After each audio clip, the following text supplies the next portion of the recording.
Shalom à tous et à toutes. Aujourd'hui, nous sommes le 12e jour du mois d'Elul. Et suite à plusieurs discussions que j'ai eues par rapport au cours précédent que je vous ai envoyé, j'ai reçu quelques questions. Et aussi, d'autres personnes m'ont demandé un cours sur les Selichot. Et donc, avec l'aide du ciel, on va essayer de mettre les deux ensemble pour expliquer cela. Et après, il y aura un autre cours sur les fêtes par rapport au premier verset de la Torah, Bereshit bara Elokim et Hashamim et Haaretz, et par rapport à la combinaison des lettres, comment ça se transmet dans les fêtes. Mais là, on va essayer de voir un cours sur les Slichot. Il y a marqué dans le Zohar, dans la grande assemblée, Hydra Rabbah, quand Rabbi Shimon, la lampe sainte, elle a réuni l'ensemble de ses élèves, elle les a amenés dans un endroit, dans une forêt, et après ils sont rentrés dans une grotte. Et Rabbi Shimon leur a dévoilé des choses, et les élèves aussi ont dévoilé des choses. Il n'y a pas que Rabbi Shimon qui parle. Mais le grand secret de la Hydra Rabbah, c'est que Rabbi Shimon a compris que dans le jardin d'Éden en haut, parce que finalement quand on dit qu'il y a des palais, ce sont des degrés dans le jardin d'Éden. Quand on voit que Dieu a créé l'homme, le Zohar dit dans les Echalot, il l'a mis dans son palais qui est le jardin d'Éden, c'est marqué littéralement. Donc en réalité, ce n'est pas réellement un palais tel qu'on l'imagine. C'est en effet une métaphore, c'est un jardin d'Éden. La Torah ne parle pas de palais, elle parle d'un jardin d'Éden. Qu'est-ce qu'il y a dans un jardin?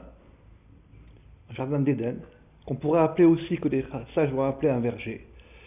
Eh bien, il y a toutes sortes d'arbres, de fruits, de plantes, toutes sortes possibles de montagnes. Et comme on sait très bien, ce qui amène la vie, c'est l'eau. En réalité, ce n'est pas complètement juste. Parce que s'il y a de l'eau et qu'il n'y a pas de vent, qu'il n'y a pas de soleil, l'eau elle-même ne pourra pas suffire. Mais néanmoins, c'est vrai qu'on peut voir l'eau comme un élément plus essentiel que les autres. Parce que même s'il y a les autres éléments, sans l'eau, ça ne marche pas. Donc on peut voir l'eau comme un élément plus essentiel. Et dans ce jardin d'Éden, donc, il y a des sources. Déjà, la Torah nous dit qu'il y avait 4 fleuves qui entouraient le jardin d'Éden. Il y a aussi des sources d'eau à l'intérieur du jardin d'Éden. Le Zohar prend la parabole que ce sont des sources d'huile parfumée pour dire que cette eau a quelque chose de particulier.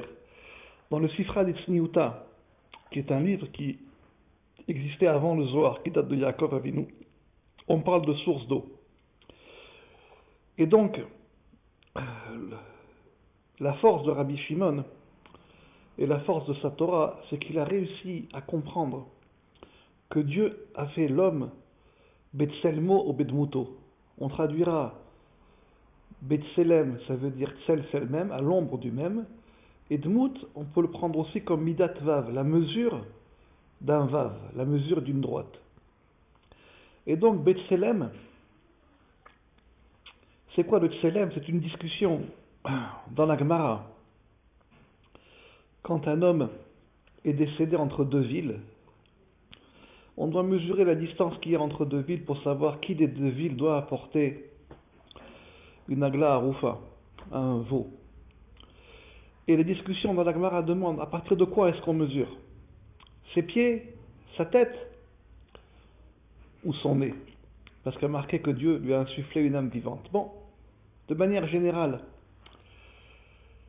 c'est une discussion entre Rabbi Akiva et d'autres et les Chachamim. On mesure d'après la tête. Pourquoi? Parce que la tête, c'est l'essentiel de l'homme. C'est son visage. La preuve, c'est que si on prend des photos sans la tête, on regarde sans la tête, c'est difficile de distinguer qui est qui. Mais le visage, même sans le corps, on le distingue tout de suite. Donc on prend la tête. Et Rabbi Shimon a compris que nos âmes, donc là, ce que nous sommes réellement, la racine en tout cas de ce que nous sommes, nos âmes viennent du jardin d'Éden. Et dans le jardin d'Éden, il y a des degrés. C'est comme ici. On prend la parabole de ce monde-ci. Dans ce monde-ci, c'est pas tout le monde qui peut habiter en haut d'une montagne. Pas tout le monde, l'oxygène est rare. C'est pas non plus tout le monde qui peut habiter au bord de l'océan. Le climat peut être très, très virulent, très rigoureux, à cause des tempêtes par exemple. Et aussi le fait que la mer va et vient, pas évident. Donc la majorité des hommes habitent les plaines qui sont en général proches d'une source d'eau. C'est comme ça que toutes les villes ont été construites. Et dans le jardin d'Éden, c'est la même chose. C'est pas tout le monde qui peut habiter à tous les endroits. Déjà, il faut pouvoir y rentrer. Et après, il y a des degrés. Et Rabbi Shimon a compris que dans le visage de l'homme, il y a des choses qui correspondent au jardin d'Éden. Alors, c'est pas une métaphore, hein, c'est une réalité. J'insiste bien, c'est pas une parabole, c'est pas un symbole, c'est pas une métaphore, c'est une réalité. Et parmi ces réalités, la barbe de l'homme correspond à ces sources d'eau d'en haut. Et donc c'est la raison pour laquelle la barbe, on a l'autorisation de la tailler. Et sur ça, il y a différentes opinions. L'opinion le plus simple, la moins rigoureuse, c'est qu'on peut la tailler, même très courte. Mais il faut qu'on puisse la prendre entre ses doigts. Même très fine, il faut qu'on puisse la prendre entre ses doigts. Ça c'est, comme on dit en hébreu, si on veut être yotse bekol adeot, si on veut sortir de toutes les opinions. Après, sur ça, il y a une opinion un peu plus supérieure, qui est de ne pas la tailler. Pourquoi? Parce qu'elle correspond, et ce qu'ils disent, elle correspond à ces fleuves d'eau. Et ces fleuves d'eau, ça amène la vie. Et donc, il y en a qui disent que ces fleuves d'eau doivent arriver jusqu'à finalement un autre point central du corps, qui est le nombril. Au-delà du nombril, on peut la couper. Et il y en a qui pensent que non, on peut la couper dès l'instant qu'on peut la prendre entre ses doigts. Et après, les autres avis qui existent, je ne vous les ramènerai pas, parce qu'ils ne sont pas fondés du début à la fin, d'après la vision de l'ensemble des maîtres. Donc les autres avis, je n'en tiendrai pas compte, et il ne faut pas en tenir compte, parce qu'ils ne sont pas fondés du début à la fin d'une chose. C'est simplement un aspect. Et pour refermer la parenthèse, ceux qui vous autorisent un rasoir électrique, ils vous interdisent d'appuyer avec la peau sur le rasoir électrique et de repasser. Et eux-mêmes ne l'utilisent pas pour eux. Ce qui montre que ce n'est pas cette voie qu'il faut suivre. Et donc, revenons à notre histoire de cours d'eau. L'eau, c'est ce qui amène la vie dans les plaines. C'est ce qui permet de fertiliser les terres. S'il n'y avait pas les crues, alors les terres ne seraient pas fertilisées. Et donc, il y a une saison. Comme ici, dans ce monde-ci, il y a une saison dans laquelle l'eau vient. Il y a une saison dans le jardin d'Éden dans laquelle les sources d'eau sont plus vives. Et donc, les terres sont fertilisées. Et ça, c'est quelque chose qui est antérieur au Zohar, qu'on trouve dans le Sifra des Tzniuta. Et cette saison, c'est quoi? C'est le mois d'Elul. C'est ça que nous enseigne le Sifra des Tzniuta. Et donc, dans ce mois d'Elul, il y a quelque chose qui est plus proche, qu'on peut s'approcher de manière plus réelle, je dirais, plus facilement en tout cas. Et donc ce sont ces sources d'eau. Et ces sources d'eau correspondent donc sur nous à notre barbe. Et quand on va réciter les 13 attributs de miséricorde, les Vayahavor, ça correspond aux 13 points, aux 13 degrés qu'il y a dans la barbe. C'est comme ça que c'est exprimé et dans le Sifra des Tzniuta et dans la Hydra Rabbah avec beaucoup plus d'explications et beaucoup plus de détails. Et donc, on va continuer sur ça. Si c'est la saison de l'eau pour irriguer les terres, le but, ce n'est pas de s'approcher de l'eau, c'est de faire en sorte que l'eau rentre dans la terre, qu'elle la fertilise. Donc l'eau n'est qu'un moyen. C'est la même chose pour nous. Les slichot, c'est un moyen. C'est pas une fin. C'est pas une fin, c'est un moyen pour en faire autre chose. Exactement comme pour l'eau. Et sur ça, dans ce que j'avais écrit dans le livre des métaphores, le livre des Machalim, le Machal 221, si je ne me trompe pas, j'ai expliqué que dans le monde, il y a 4 saisons. avant de demander une chose en haut, il faut d'abord vouloir la faire résider sur soi-même en bas. Je m'explique. Ça ne sert à rien de demander la lumière de l'eau si l'eau, on ne veut pas la faire résider sur soi. Si la première chose qu'on fait le matin avant d'aller au slichot, c'est de se raser ou de se tailler la barbe. Mais pourquoi on y va? Ça ne sert à rien, c'est un non-sens. Et en plus, même si on ne se taille pas la barbe pendant les slichot, ce n'est qu'un moyen pour en faire autre chose, comme l'eau qui est abondante pendant une saison. Et donc, c'est aussi la raison pour laquelle les slichot ne font pas partie, on pourrait dire, de quelque chose que les sages ont décrété réellement obligatoire. C'est en plus. Et donc, si on réfléchit un peu plus, dans ce mois de Elul, qui finalement, les slichot, on les commence 40 jours avant Kippour. Pourquoi? Parce que l'homme, il est fait Betselem, Tsel, l'ombre du même. Le même correspond à la lettre 40. Donc 40 jours avant de voir cette lumière de Kippour qui va nous envoyer de l'eau, pour nous purifier, et pour aller de l'avant, comme on l'a déjà expliqué, on a déjà cette eau, on se prépare. Voilà les slichot. Mais, il y a un principe sur les slichot. Tadir veshe'eno tadir, tadir kodem. Les choses qui sont permanentes et les choses qui ne sont pas permanentes, qui ne sont que de passage, le permanent l'emporte. Donc avant de commencer à faire les slichot, il y a la réparation de la moitié de la nuit qui va à Paris en ce moment est à 1h51 du matin, 2h du matin presque.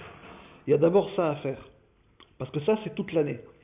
Et après sur ça, si on veut, on peut rajouter les slichot, mais être Hatson, le moment de grâce, où finalement l'eau est le plus forte, ce n'est pas le matin, c'est après Tikkun Chatzot, après la nuit. Donc si on se sent encore après 2h du matin ici, de faire les slichot, bracha ve'atzlacha.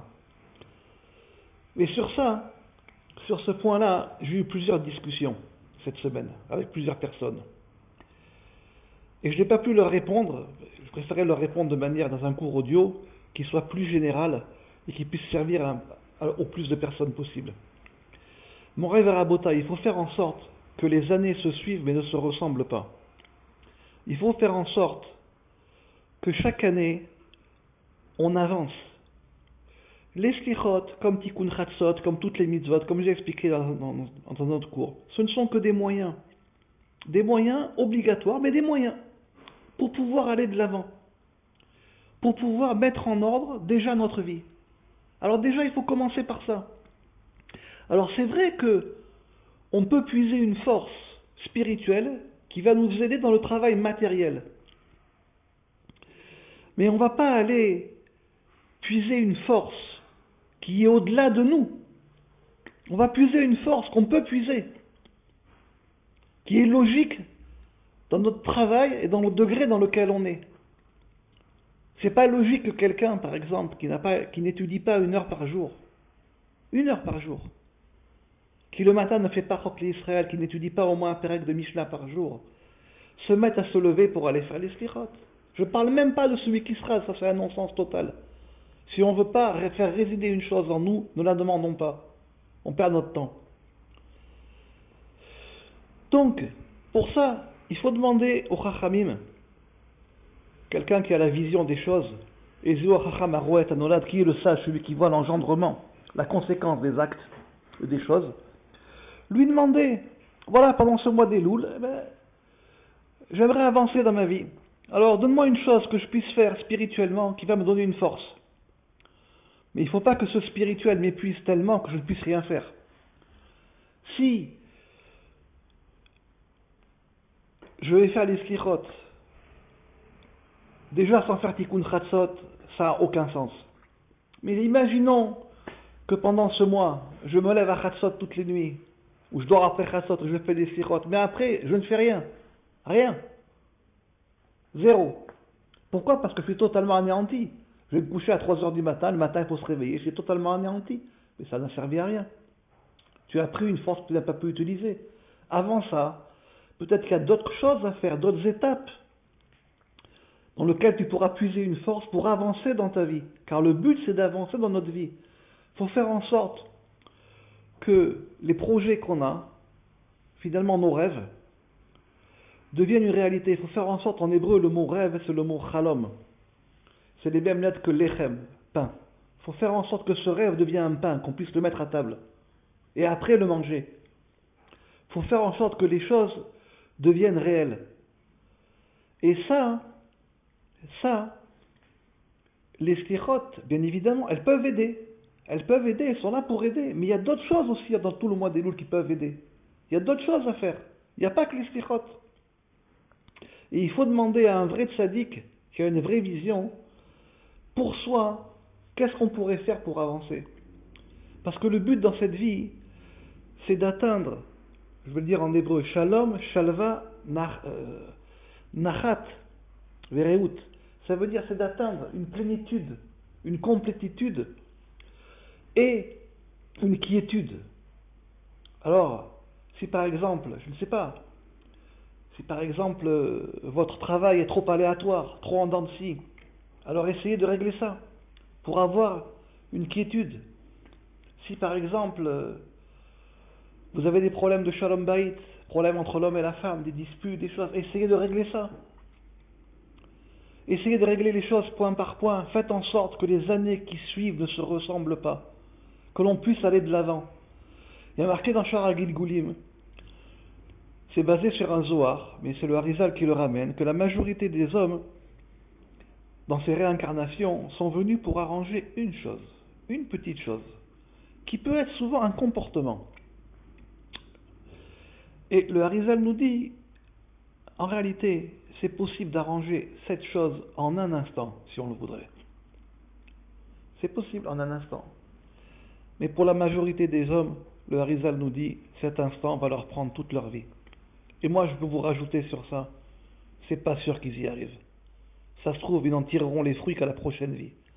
Ça se trouve, toute leur vie, ils devront essayer, et encore, d'arranger cette chose pour ceux qui vont essayer. Mais il y en a qui vont simplement la supporter.